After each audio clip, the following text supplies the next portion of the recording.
Good morning guys. Mayroon tayong dumating na Mimite TTC to 56. So ang problema nito, hindi nakaka-reach ng 25 degrees Celsius.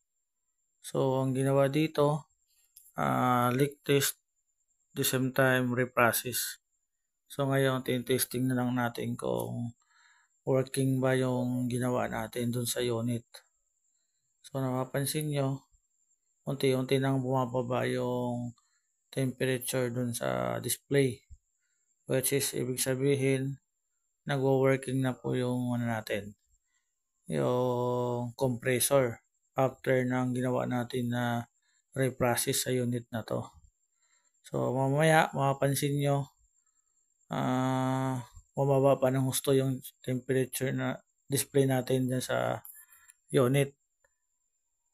So yung tubing nito, may problema, yung solenoid valve. So which is ginawa rin natin 'yan.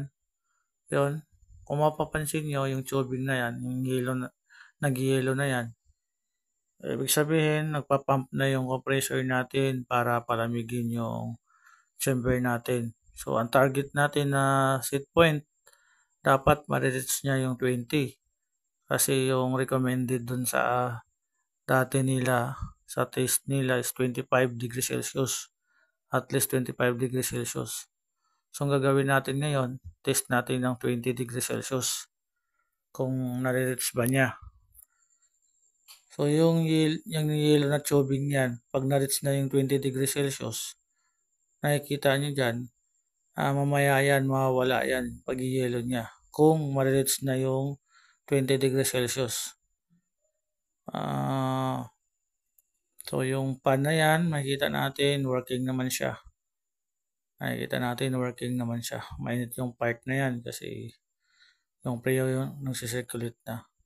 So yung display na yan, nakikita natin, na-reach niya so far yung 20 degrees Celsius na set point natin. So ibig sabihin, working properly yung ginawa natin sa reprocess sa unit natin. So pagkakarga ng preon after natin ma-leak test. So yung sinasabi kong tubing kanina ng yellow, nakikita nyo, hindi na nag-yellow ngayon. Ibig sabihin, pag nakita natin yan, stable na yung natin, yung temperature dun sa chamber natin. Kasi yung part na yan, kanina malamig, ngayon mainit na yan. Kasi kakat off na ng compressor yung pagpapump papunta ng preon dun sa chamber natin para hindi na siya lumamig. Nakikita nyo yung solenoid na umiilaw. Yun ibig sabihin, nag-indicate yan na ini-stop niya na yung pagpapalamig dun sa chamber natin. So nakikita nyo, yan, yung tubing na maliit yan, dyan natin nakita yung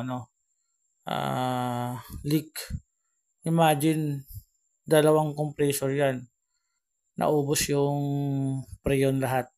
So, yun yung dahilan kung bakit hindi siya nakaka-reach ng 25 degrees Celsius na yun yung recommended ng client natin. So, sana guys, yun lang. May natutunan kayo dun sa pinapakita kong vlog na to. Thank you for watching. Thank you.